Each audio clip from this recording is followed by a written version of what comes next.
Well, hello everyone, and welcome to Hogarth's Global Astrology. Know your planets, know yourself, or know your nation, know yourself. All right, you will notice that I've had another dream, and I think I have the answer. Okay, what's the time? The time now is 6:43 a.m., 4th of January 2026, UK time. So this is going out to membership first. I might release this video next week, but it's going to membership first. You guys are getting it first. So forgive me for looking a little bit bedraggled again. I was minding my own business. I was asleep. And I had a dream about the Venezuela situation. And this is why basically I've called this video "Trump Betray Them All." My dream. It will. Oh God, this is epic. Okay, so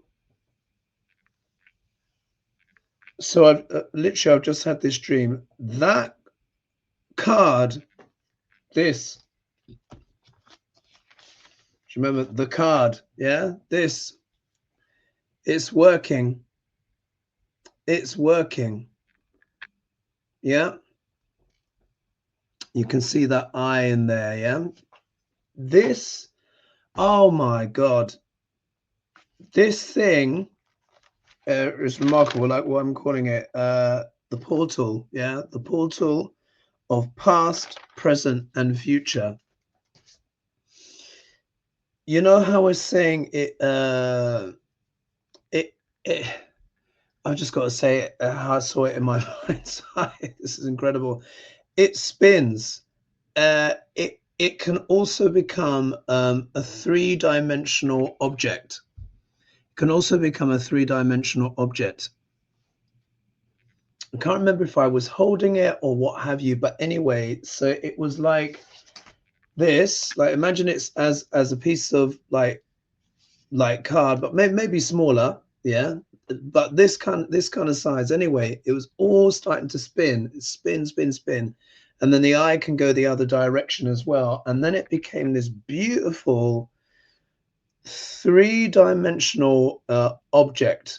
Yeah, like this, and it had all these different swirling patterns, and the eye and stuff like that was still in there, but it was more like a almost like a golden jewel box it became, and it was almost like a little, like with a little projector in the middle. Anyway, this thing, I can't remember if I had it on the ground or it was in my hand or something like that. And basically Trump screwed over everyone. And what I mean by that is, not only did he, there were detailed negotiations going on, guys, behind the scenes. Do you remember in that video on the 23rd of December, which was the Christmas special, yeah, which was me, Sheila, and Lisa? And do you remember the cards that we pulled? And we said there's something performative about this. It's almost like there's some prior agreement, this, that, and the other, and yes, there were prior agreements, plural. He was talking to Maduro, and he was negotiating with Maduro behind the scenes. Maduro thought he had Trump on his side. I'll have to show you the clip. I'll have to see if I can dig it out, but I've just got to get the dream out while I can. I was watching British podcasters, but these are like establishment media figures who've got their own podcast together. I can't remember what it's called now. Did I write it down? Oh, I think I did write it down. Oh, thank God, I had sense to write down. Here, I made it on top of the. Look, you see here, I made it on top of. These are some of the notes that viewers were asking me questions for my Friday fry up. And then it's called is Trump now president of Venezuela, right? And it's by the news agents. Anyway, there's a section in it that by Emily Maitlis, 12 minutes in. Right, okay, perfect. And in it, she stated that Maduro was doing an interview in the back of a car, being interviewed by a Spanish journalist. I can't remember his name, but Maduro's like, yeah, basically we've got a deal. And he was quite casual and he was quite relaxed, yeah, because he thought he had a deal, yeah. But as you know, you can't trust Trump, yeah. You cannot trust Trump. As you've heard me say in my videos, not even the devil will trust Trump. He doesn't honor any agreement. So that on its own state the fact that there were agreements behind the scenes, and there was this performative element that was there. But guess what? There's more. He also had a deal with Corina Machado, yeah. Oh gosh, isn't it Maria Corina Machado, the one who won the Peace Prize? Yeah. He also had an agreement with her, yeah, talking behind the scenes, saying, look, don't worry, you know, we'll come in, we'll get rid of this Maduro guy, you know, he's dreadful, blah, blah, blah. Don't worry, we will come in with a special operation, get rid of him and make you the leader, yeah, make you the leader. And we'll arrange things or whatever. So, you know, you get the prize and all this, that, and the other. And, you know, it's like people have been saying, you know, sorry, guys, you know, for you guys to hear it here. But again, that Nobel Peace Prize is not what you think it is. It's not what people think it is. So they did this whole hoo-ha, which was arranged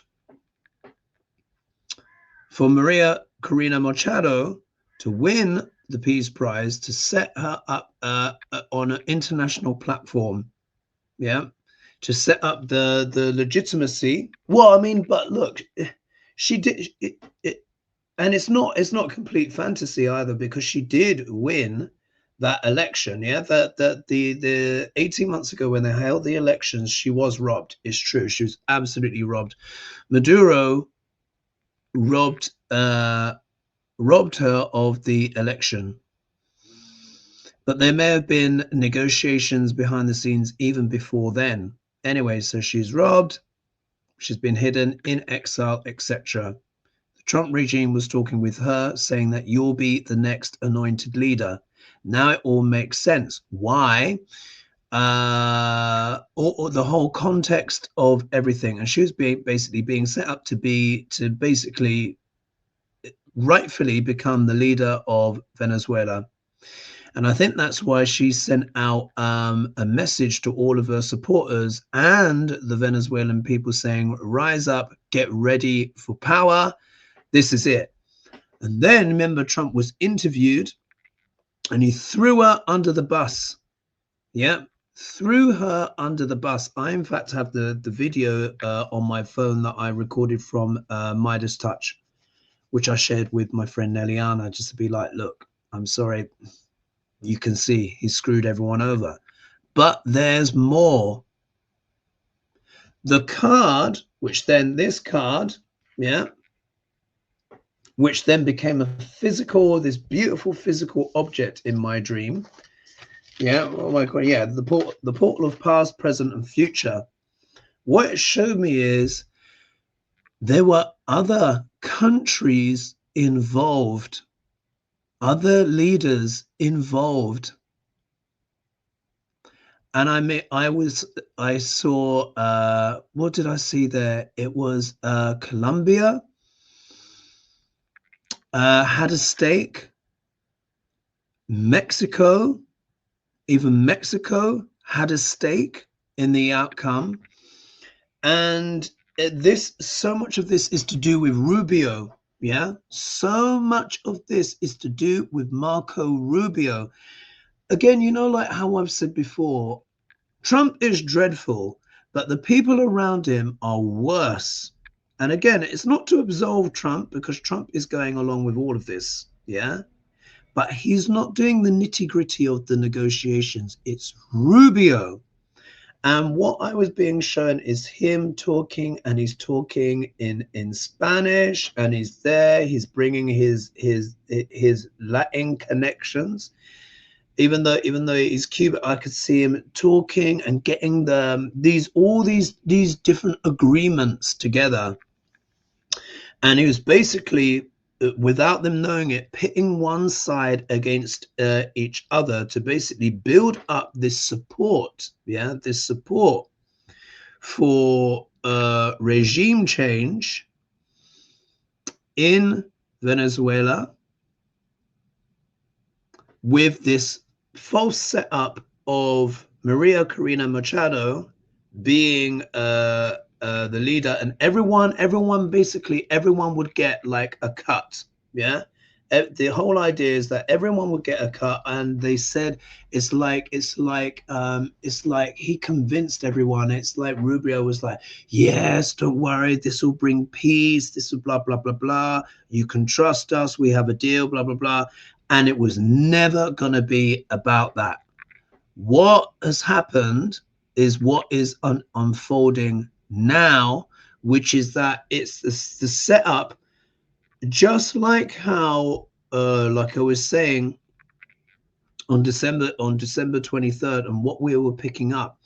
And I'm sorry if I'm repeating myself, but for those of you, maybe you didn't see the video that I only shot basically a few hours ago, because I did a live. Yeah, I did a Saturday live, which I've not done for a long time. And yeah, which oh god, my brain is just all muddled. But I just did a live a few hours ago, and of course that would have been starting Saturday night going into Sunday morning. So this was only a few hours ago. If the show would have finished in the small hours of Sunday morning, which is now 4th of January 2026. So I started on the 3rd, finished on the 4th, went to bed just hoping to have a nice deep sleep, which I did. Then the card activated, activated, became, like I said, became this physical object. And then I could see everyone that was involved, and the hopes and dreams of all the people involved, and how the Trump regime has lied to everyone to basically smooth the way, so that it would to smooth out their special operations to get rid of Maduro with as little resistance as possible, so that Trump could basically take it all. Yeah. The plan is for Duck Larange to be king of all the Americas. That's the part that I was shown in the dream, like but I was shown the different timelines as well. And the whole thing was set up. It was like this. It was like, when the dream itself, like seeing the different characters, is all set up like a beautiful theater piece. It's like grand theater. And do you remember how I'm always saying, never forget that Duck Larange is a performer. He is a performer, and he plays to different scripts. He doesn't care the methodology that is used to get there, as long as he gets to be king, to be emperor. It's not even king. He wants to be emperor, emperor of the Americas. That's what I was shown.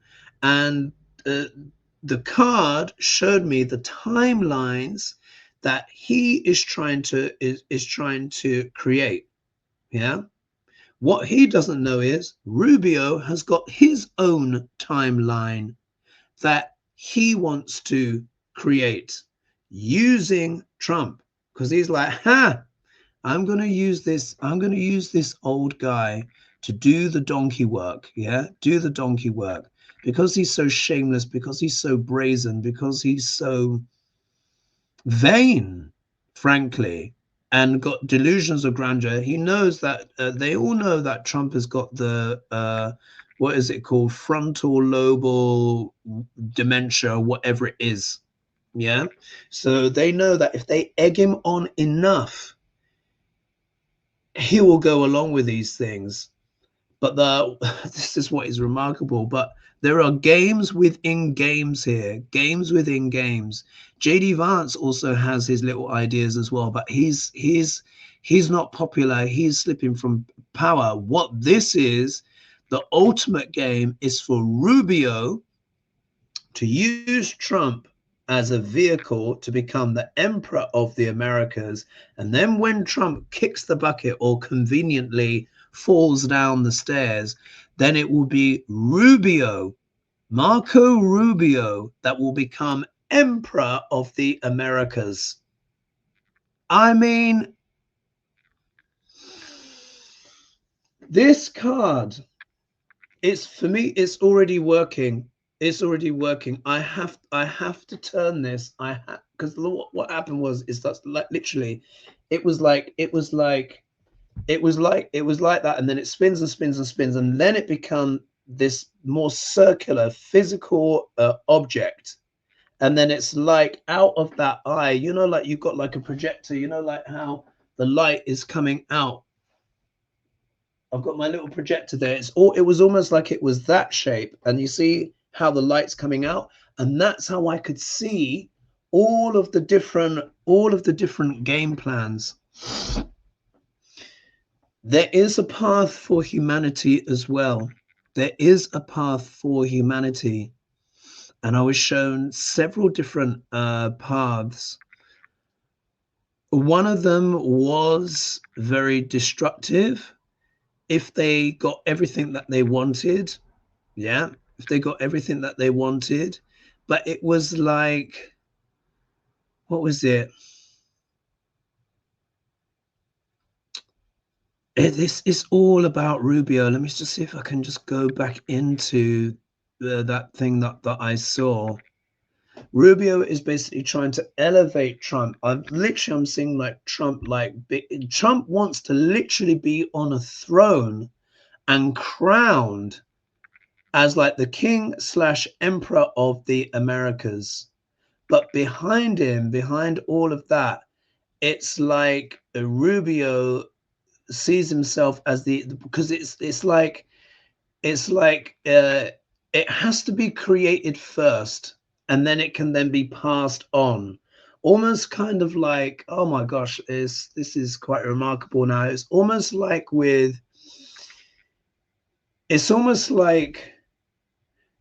how Julius Caesar, Rubio will know this, Trump will not know this. Yeah, what I'm seeing is that Rubio knows a thing or two about history. Wow, so I'm getting even more information now, and it's like as I focus in on that card, it's like it's spinning, and it's like becoming the object again, and it's showing me the timelines that Rubio wants. And what I'm being shown is that Rubio knows the story of Caesar and Augustus. Yeah, Caesar essentially became the first emperor of Rome. Yeah, became the first emperor of Rome, because you remember where he crossed the Rubicon. This is where we get this phrase from. We've now crossed the Rubicon. You will see that a lot of pundits are using this phrase, and it's true. We have crossed the Rubicon, but why are they using it? The Rubicon was the river that divided Gaul, which is now modern day France, from Italy. One of the things that the way the Republic was set up, Caesar was one of the generals, yeah, a very, very successful general. He had many successful campaigns.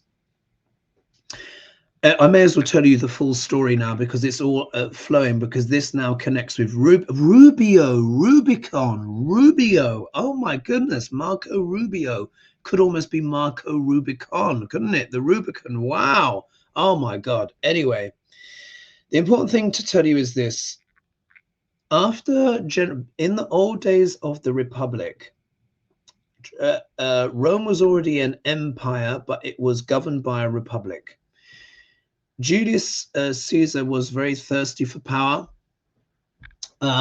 He was said to have wept at one of the statues of Alexander the Great with frustration, because Alexander the Great had become obviously, the leader of an empire, basically an emperor in his own right. I think by by his 20s or something like that. Remember Alexander the Great, when went around, pillaged, conquered everyone. And I think Caesar was in his late 30s at that time, and he was vowed that he would somehow have the legacy that that Alexander the Great did. Anyway, so he had a lot of debt, and he had to bribe and a lot of people. He had to even sleep with a lot of people. I mean, like in some ways, Caesar slept his way to the top. His troops, right? It's all flow of consciousness now coming out. Caesar, believe it or not, was a famous seducer. Yeah, seducer. Not only did he seduce the wives of places and people that he conquered, because he loved doing that and he loved getting the juicy gossip, he would seduce some of the men as well. But he was adored by his men. Like Julius Caesar, from now, where am I getting this? From the accounts of like Suetonius, yeah? There is a best-selling book which is called The Life of the Caesars, yeah? And it's a brilliant book. It was a #1 bestseller, and I was listening to the audio book. In fact, I need to catch up on that, because I can see where Rubio and this Trump regime is getting some of their ideas from. Anyway, Caesar could do all sorts of things. Once upon a time, he was captured by pirates, held for ransom. They were there, like, give over the money, whatever. And he spoke to his men, and like they said, get the ransom, this, that, and the other. And why they held him captive, he was like, you have no idea who I am, do you? And they were like, oh, what are you on about? Yeah, shut up. And he's like, I'm Julius Caesar. And he said, once that ransom is paid and you guys are gone off, I'm going to basically F you up and you're going to be done. Whatever. Ransom comes, ransom's paid. Caesar is free. They go off in their ships. Caesar immediately sailed back to some place in Rome, got a fleet of ships, captured the pirates and had them crucified. Yeah. And one of the things he did, though, he had them crucified and then he had their throats slit. Yeah, so they died quicker. And you might think, oh, God, how brutal. That was actually a mark of respect on his part, because he admired the fact that the pirates had the gumption and the gusto to seize him in the first place. He would ride for miles and miles and miles on horseback. He could exhaust everyone. There was all of these incredible feats. He was really quite an ubermensch. But the point is, he became extremely successful as a general. When you come back, the rules of the Republic is that as a successful general, you have to disband your army before you come back to the Republic. Caesar did not want to do that, yeah, because he had a prophetic dream where he had this dream where he basically he had to go to an oracle because this dream really disturbed him, where he had this dream where he basically sexually assaulted his mother, and he's like, oh my God, what's that all about? That's just really weird. And basically, and there was these other things as well. He may have dreamed of an eagle or something like that. And the oracle told him that was you having dominion, conquering.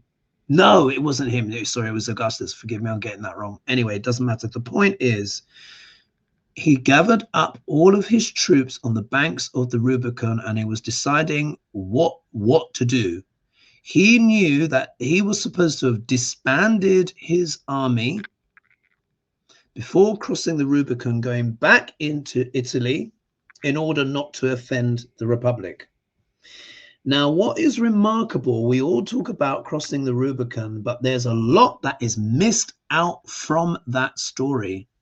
Now, according to Suetonius and legend and many eyewitnesses at the time, it was a daytime, and he was pondering whether or not to do this act, because once he crossed the Rubicon with his troops, he would effectively have to seize, it would be a declaration of war against the Republic. So this was a big deal. Apparently, music could be heard. Yeah, incredible music could be heard. And there was this apparition that appeared. I can't remember if it was a satyr or something like that, but apparently everyone saw it. And this thing started playing this incredible music on the pipes or what have you, and all the shepherds had gathered around to play this music. I mean, to listen to this music. Then apparently Caesar's troops saw the apparition, heard the music as well. They ran and gathered around to listen. Then Caesar himself went and saw the apparition, and then apparently this apparition seized one of the bugles or trumpets or whatever from the soldiers, and ran and jumped into the middle of the Rubicon and blew the trumpet. Yeah, and they said it was at that point that Caesar decided he saw that as an omen. Now imagine, like, apparently there were many people that witnessed this. This is how this was told by Suetonius. We need to remember, back in those days, the supernatural was a very present thing. We need to remember human consciousness hadn't completely devolved yet. Like the Roman Empire was descending Dwapara Yuga. Yeah, we hadn't quite reached Kali Yuga, which is the age of iron. We were rapidly getting there, but there was still a lot of higher consciousness that was still available in the people, even though we were going to war, rape and pillage and conquest and all of that kind of stuff.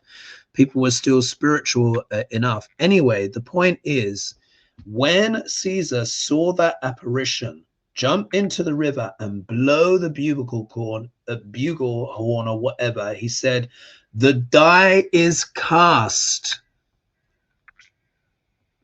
So again, and that's when he and his troops decided to what? Cross the Rubicon, effectively be declaring war on the Republic by default, and then Caesar won, yeah, and became the first, basically de facto emperor of Rome. Caesar was the first one. Now, why is this relevant? Yeah, why is this relevant when it comes to Trump and Marco Rubio? Like what I've been shown on the timelines, like it's been shown that story. Because what happened was, as we know, Julius Caesar was what? He was betrayed. Do you remember? He was stabbed in the back by his senators, and he knew it was going to happen. He ignored all of the omens saying that he was going to be betrayed, and he was betrayed on what? The Ides of March. Do you remember the Ides of March, which will also be coming up again?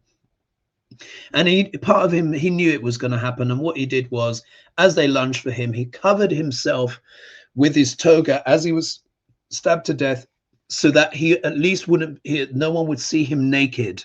Yeah. And of course, so he was slain. What a lot of people don't know is as well that the people that killed him, the senators that killed him, a lot of them killed themselves or were exiled, were run out of town. Caesar was then eulogized, yeah, held up on the pedestal, what have you. There were all sorts of, a lot of people don't know this, as horrible as he was in certain things, there were many, many people that celebrated him, and he became the first god, yeah, emperor as a god. Why is this relevant for Trump? And Caesar was said to be blonde, yeah, not the most handsome, but very vain about his appearance. Yeah, very vain about his appearance. The point is who came afterwards. Caesar didn't have any kind of legitimate heirs, as it were, because remember the system wasn't even set up in place. He probably had lots of illegitimate kids and this, that, and the other. And like I said, he also enjoyed the men as well. I have to remember now. You see, this is also relevant as well. He also enjoyed the men as well. What was it? His troops used to sing. This is even after that they were victory, and Caesar didn't reprimand them for this. But what did they say? It was, you know, Caesar, our great leader, was a man with every woman and a woman with every man. Yeah. Can you imagine that? That's a very cheeky thing to say. And he would laugh it off. His troops adored him because he was so valiant, because he was so brave, because he was so extraordinary. That's why a lot of the people that killed Caesar ended up killing themselves, because they couldn't live with the shame of what they had done. Anyway, he was then elevated to a god. But before all of that, before he was killed, Julius Caesar had adopted his nephew. Was it his nephew? Yeah, I think it was his nephew. Anyway, and I forget what his nephew's original name was, but his nephew went on to become the first official Caesar of the Roman Empire, and he was called Augustus, who's gone down as one of the greatest emperors ever. And when you learn about Augustus's life, it's like, wow, he was an incredible administrator, etc. He was the one that basically took Rome on a pathway of a republic to its zenith. And then, of course, there were many Caesars after that, often more debauched than the ones before and whatnot. And I've not made it all the way through the book, and what I'll have to listen to more. But the point is, Augustus inherited the legacy of Julius Caesar, and he had dark hair. And what I'm being shown is like, it's that story is playing out again, and Rubio knows that story, but Trump doesn't. Trump is being used as a sort of like a Julius Caesar. And Trump does know who Julius Caesar is, but he won't know the details of the story, because remember, he's not that bright, yeah? But Rubio knows the story, and the people around him know the story. Stephen Miller would know the story. Stephen Miller would know that, because we got to remember as well, with so much of the Nazi iconography is derived, a lot of that is derived from Rome. Do you remember when that douchebag Elon did his, yeah, do you remember he was doing all of that style? And do you remember the language that they used to justify it? They said, oh, it was a Roman salute. Do you remember that? Roman salute. Those that are around Trump that are smarter than him and obviously know how to play to his vanity, just like Julius Caesar had vanity, but Julius Caesar individually was a far, far more brilliant man. Like Trump is not even this guy's toenail. Yeah. Bone spurs never went to war. Caesar literally fought wars, fought in battle with his troops as well as commander, and he was a genius. Yeah. Trump is not that. Yeah. Trump wouldn't even be Julius Caesar's toenail, and I'm not even joking about that. But the analogy is the same, or what I'm being shown is, it's like Rubio wants to continue that timeline. He will make Trump Caesar, or Trump wants to be Caesar. And then once Trump is exit stage left, then Rubio sees himself as Augustus. Do you see? That is what this is all about. And that is what this card has shown me. Yeah. Showing me the timelines. That's what they want. My God. And that's why that's why they immediately are talking about Cuba. This is why they are talking about Mexico. This is why they're talking about Greenland. This is why they're talking about Canada. Yeah, because Trump wants to be emperor of the Americas. Greenland, Canada, USA, Mexico, one of the most important parts of North America. Then, of course, once you've got Mexico, and once you've got Venezuela, and once you've got Cuba, you've got the trifecta. You've got the trifecta then, haven't you? Mexico is one of the most strategically important places in all of the Americas because, of course, along with Canada, which sandwich the USA from the top and from the bottom. You get those two places, that's it. You get that block. And then once you've got Venezuela, because remember, they've already gone in there, then that becomes the gateway, the footstep to what? All of the rest of the Americas. This is why they've given 40 billion or whatever it is to Argentina. Yeah, I was shown those timelines. Now it makes sense. It's like, this is why. This is why. Remember too, a lot of the old Nazis fled to Argentina in the Second World War. The guy, the crazy haired guy, yeah. And do you remember, like, Elon was there doing his whole chainsaw thing, yeah. The leader, I've forgotten his name now. The leader of Argentina, which Trump regime and Rubio and that lot put their thumbprint on to help him get re-elected. He also loves to wield chainsaws as well. But do you remember how much Elon was in there with him? Because he would be part of it. The Roman Empire wasn't just run just by the Caesar. You would have his liege, yeah. You would have his main generals, yeah, that would not micromanage, but they would manage different parts of the empire, yeah. Oh my God, it's all flowing now. It's all flowing. Oh, look, you can see dawn is arriving. Yeah, can you see dawn is starting to come? And this is it's a very psychic time of the day because everyone is still asleep, yeah, and it just clears the way. This is why I'm so much of a night owl. Anyway, the leader of Argentina, I've forgotten his name, yeah, let me just get his name. He would be one of the imperial generals to basically run the rest of South America, because think about it, strategically placed.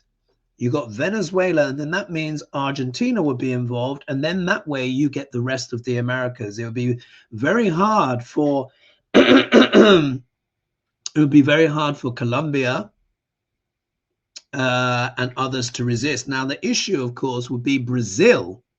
Yeah. Oh my God. This makes sense. Oh my God, it's all flowing.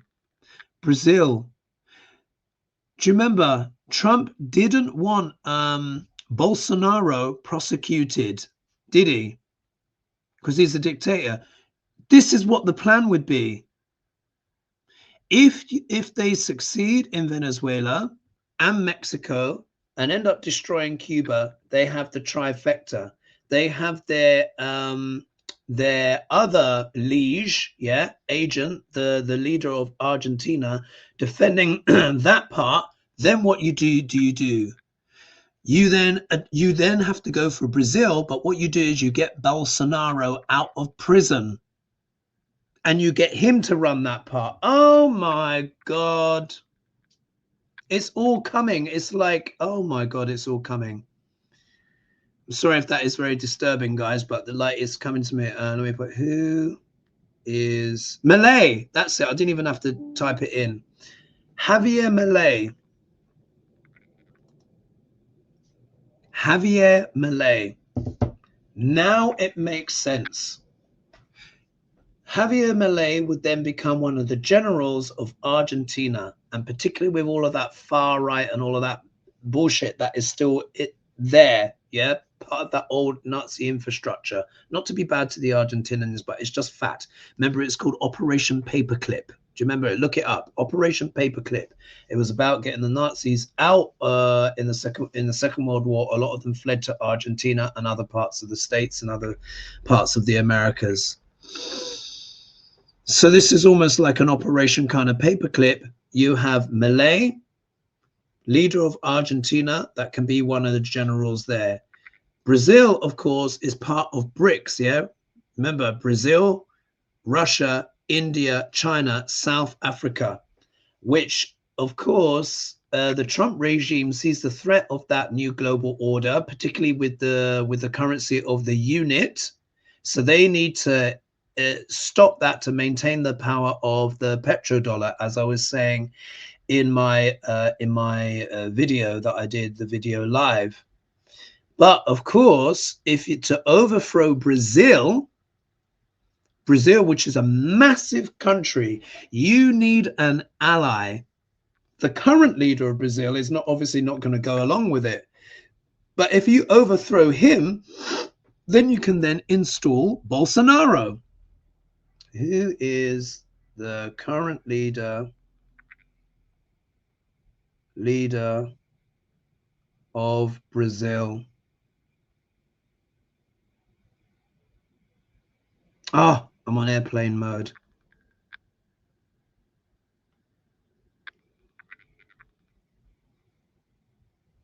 Luiz Inácio Lula da Silva. That's it, yeah? Da Silva. He's currently the leader of Brazil, yeah? Major obstacle, yeah? In order to get Brazil, you need an ally. So you've seen already, this is why, the reason why the Trump regime has done this is called shock and awe. Yeah, shock and awe. Think of what kind of message this sends. Yeah, this is why everyone's saying this is so dangerous. This is so unprecedented. Well, imagine if China did the same thing to Trump. Yeah, China helicoptered in, busted in. Well, I mean, Trump is hardly ever at the bloody White House. If you wanted to abduct Trump, you'd have to get him out on the golf course. Yeah. So imagine if Trump was on his golf course and China swooped in, went pow pow pow pow pow pow pow, and abducted, Duck L'Orange. Yeah. This is why people are saying this is so dangerous, and it is illegal. But this sends a very powerful message, doesn't it? What Trump is saying is, when you are sleeping in your bed, I can come and snatch you, no matter who you are. And this is why I said the world is going to unify. You remember I was reading before, I said it will be the world that will unify against America, because every leader, even though Maduro obviously is an odious man and not liked at all, every leader can put themselves in his shoes, and they know they can work out what that would be like for it if it happened to them. So let's run the tape forward. Well, I say run the tape forward. This is what I've been shown with the idea of Trump becoming emperor of the Americas. Then they grease the steps. Yeah, JD Vance is not popular. He might be there for a hot minute. The most dangerous one is Rubio, crossing the Rubicon. Marco Rubio. Yeah. And that it all makes sense. Once you've got the way you overthrow Brazil, yeah, because Lula is never gonna agree to any of this. What you do is you get the old rival out of prison. That's what you do. That's why Trump pardoned the guy from Honduras. Yeah. What is it? Oh my God, it's all flowing. It's all flowing. Like I can see it. The whole vision. That card is, oh my gosh.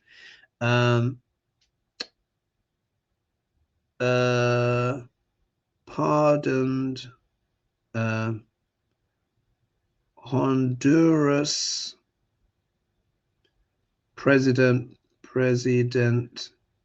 pardon. Aha. Juan Orlando Hernandez, former president of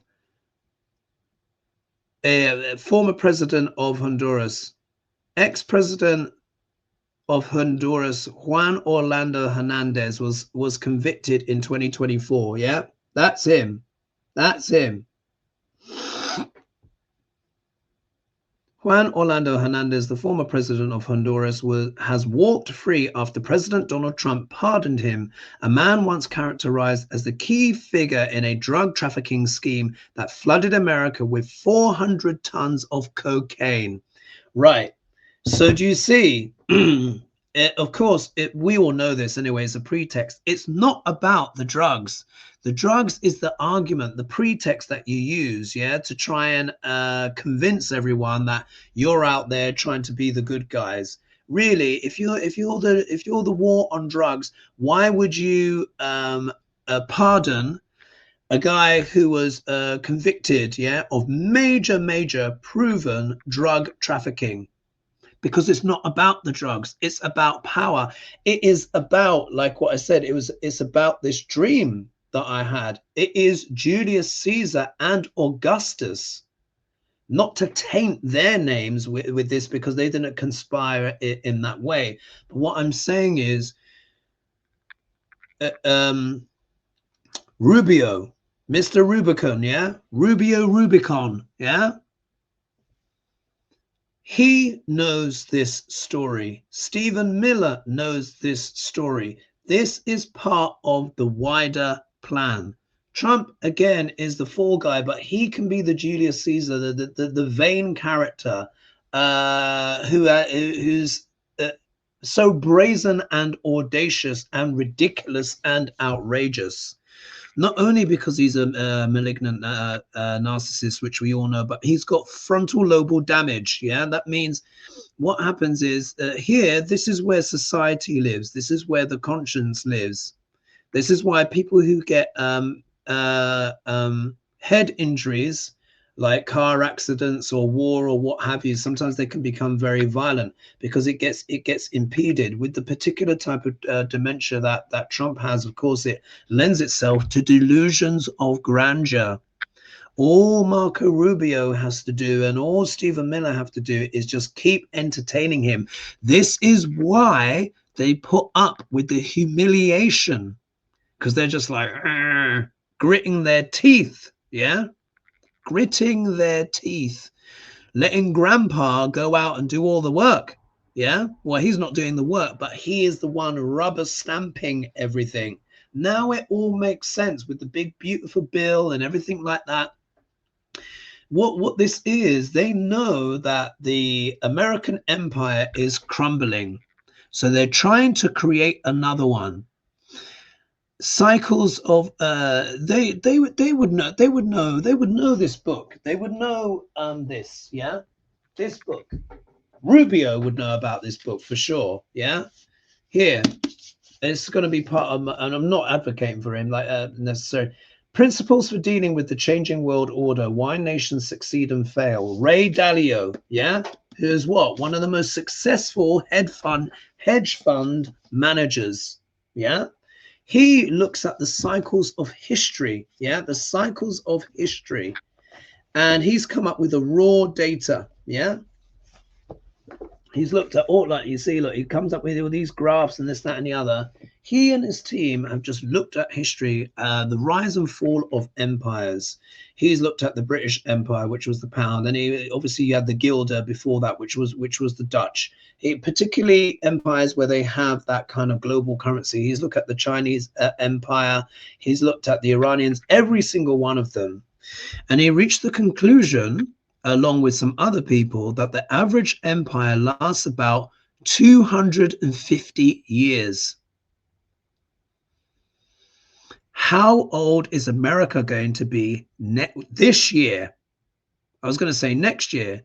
This July, America's going to be 250 years old. We are also in the fourth turning.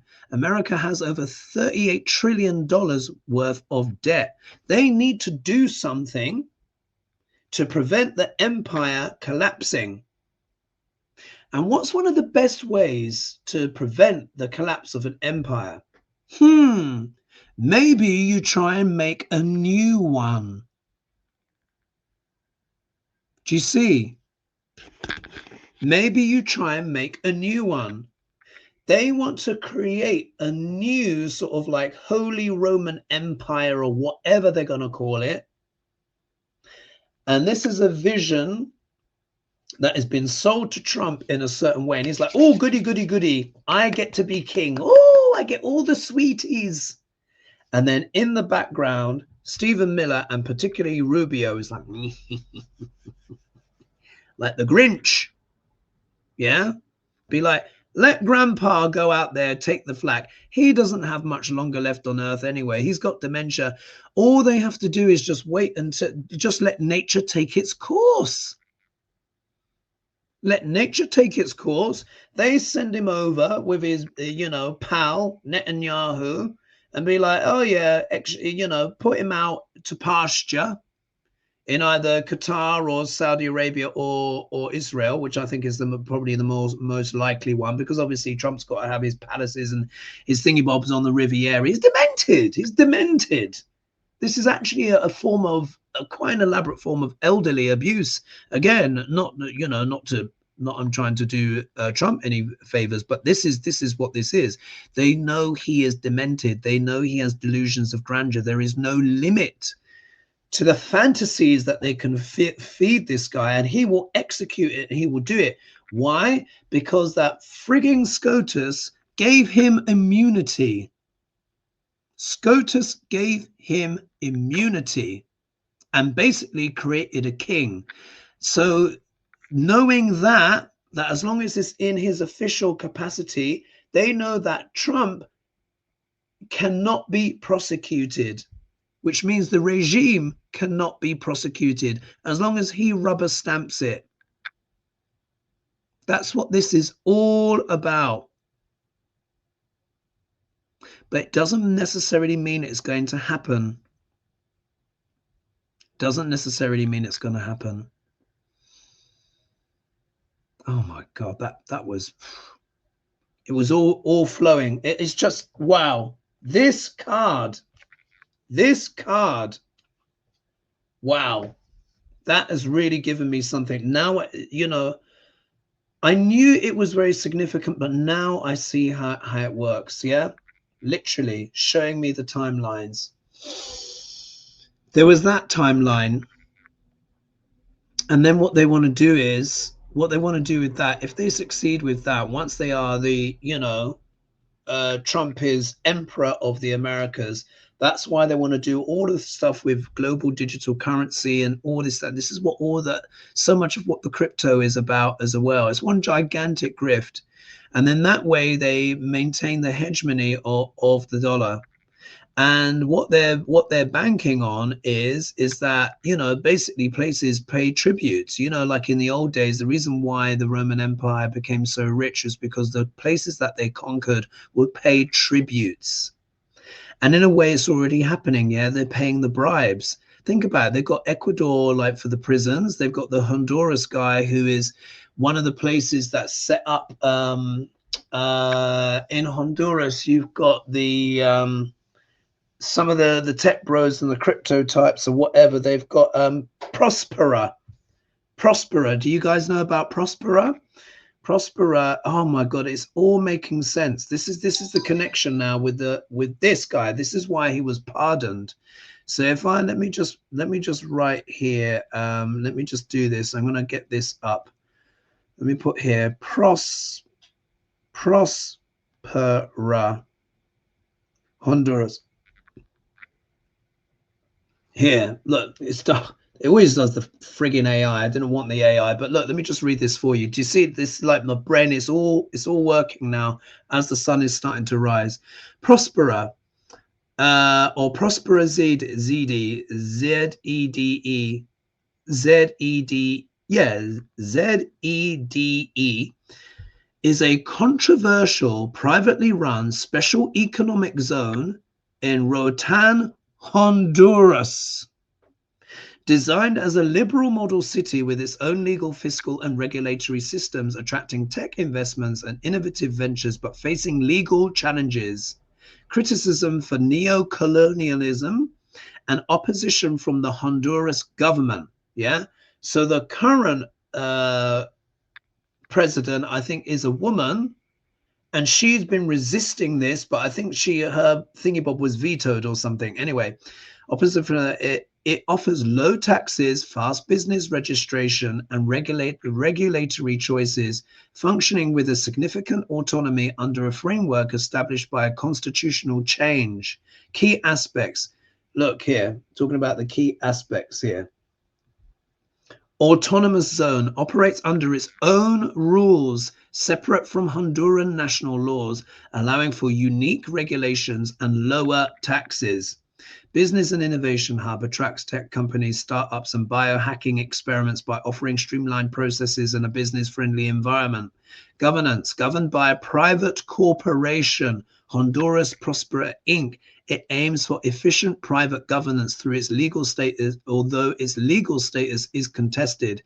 Controversy, critics call it privatized imperialism, raising concerns about sovereignty, environmental impact, and fairness to local communities. Legal status. The Honduran Supreme Court has declared that the ZD law is unconstitutional, leading to ongoing legal battles though Prospera continues to operate and seek legal protection. So here we are, features and offerings, regulatory choice. Businesses can select regulatory frameworks from approved countries, digital governance, fast company registration under 24 hours. Currency, USD is the default currency for compensation. Infrastructure includes residential towers, co-working spaces, and amenities, but still relies on neighbors for some services. Supporters view a way to fight poverty and stimulate economic development in Honduras, a model for effective modern governance and entrepreneurship. Critics view a form of colonialism or billionaires' tax haven, exploitative and undermines national sovereignty. In essence, Prospera is a bold libertarian experiment in urban development and economic policy, but its future remains uncertain due to significant political and legal opposition. However, if you pardon the former Honduran president, who is one of the proponents of Prospera, and you use that person to undermine the current Honduran government to get what you want, it all starts to make sense, doesn't it? Oh my God. Let me just put here. Who is the current president of Honduras? Xiomara Castro. Here. Xiomara Castro. President of Honduras since 2022, she is the country's first female president and served as First Lady during the presidency of her husband, Manuel Zelaya. Right. She's been the one who's been resisting Prospera. And obviously, that's why. You know, guys, I've got to leave it there. It's almost an hour. So you guys in membership, you're getting this first. Maybe I'll release this next week. But I have basically been shown, yeah, by my card, yeah, the portal, yeah, the portal of past, present, and future. This in the dream, spinning, became a three-dimensional object, much like my projector, and it showed me these timelines. If I go back into it, let me just see. That's their vision. Rubio, Rubicon Rubio. There was one path which was a very destructive path, but you don't need to know that one. That was just basically, you know, would just be finished. So there's one, that Rubio one. There was another path, but as a way out of this, but it was about everyone raising their vibration. Everyone raising their vibration and humanity collectively saying no. The people need to stop supporting this. Yeah. And it's to do with energy. You know how you've got even as dreadful as Trump is, there's this hardcore of about 30% that still support him. Once their backs break, which won't be too long from now, and they stop contributing their consciousness to these dictatorial timelines, that is one of the main things that will change things. Yeah, because they think as a hub. What you got to remember, a minds combined in one is a very, very powerful thing. This is part of why they're able to get away with this stuff. Yeah, it's like Trump has sapped into their, remember he's reptilian. Like I said, he has reptilian intelligence. And in a way, that's part of what the algorithms are about. They have to. It's like what I'm being shown is that they anchor these timelines based on the consciousness that these dejected, disgruntled, and angry men have. It's like they need that toxic masculinity to keep that timeline open. That's what the card is showing me. They need that hatred, that anger, that frustration to keep that timeline open, so that there's enough consciousness at work to facilitate that in the world, so that they can then go on and do this new form of neo-imperialism where you have the emperor. Yeah, Trump can become the emperor of America, and then Rubio and his family, whatever, can then be the legacy of that.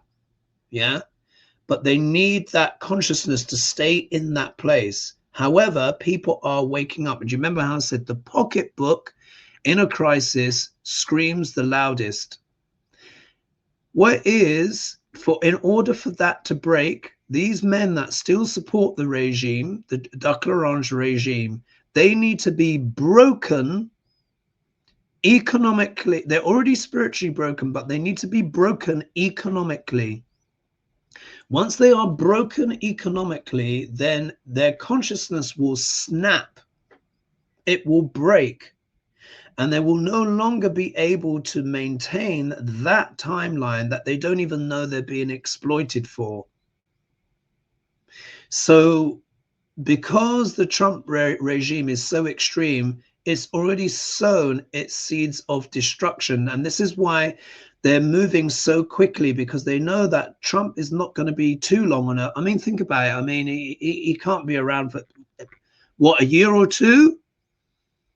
You can't. This is why they're working so hard to try and reverse the dementia. And you can't reverse it, though. It's irreversible.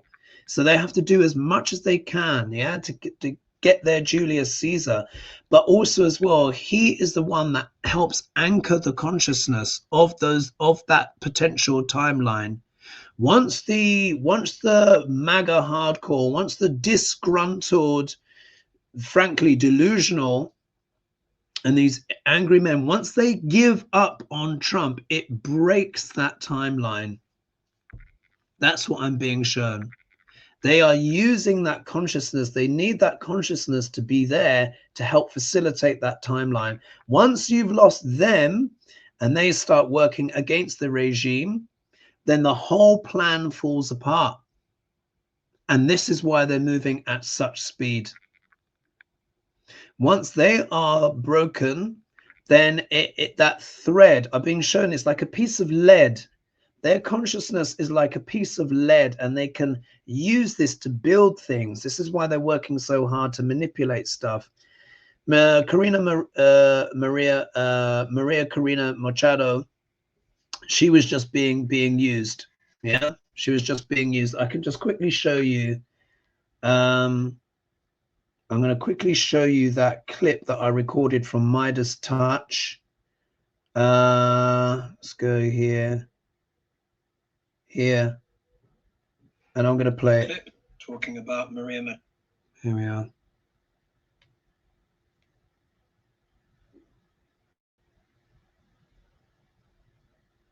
Let me just turn it up so you can see. She's been screwed over. Yeah, she's been thrown under the bus. All right.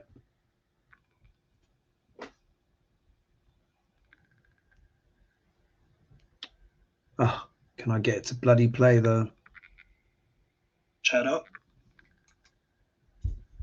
Are there? Oh, sorry. Kidnappings of foreign leaders. Another notable development, Donald Trump throwing the main opposition leader, Maria Corina Machado, under the bus. I mean, lots of Venezuelans assume that she would be the person who would be the leader, but Donald Trump said, I think it will be very tough for her to be a leader. She's not respected in the country. She's the main opposition leader, but he just threw her under the bus in public, I might add. Here, play this clip. If you can't catch your breath and treatments aren't working, you have mucus plugs, dense blockages, suffocating your airways like corks. Are you guys aware of the location of opposition leader Machado, and have you been in contact with her? No, we haven't.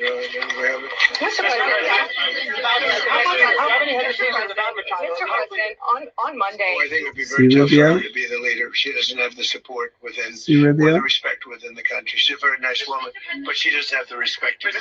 Nobel Prize winner, the main opposition leader, is saying she doesn't have the respect in her country. She was out there praising him before. She put out a statement earlier too to the Venezuelan people to stand up, and he just says that about her.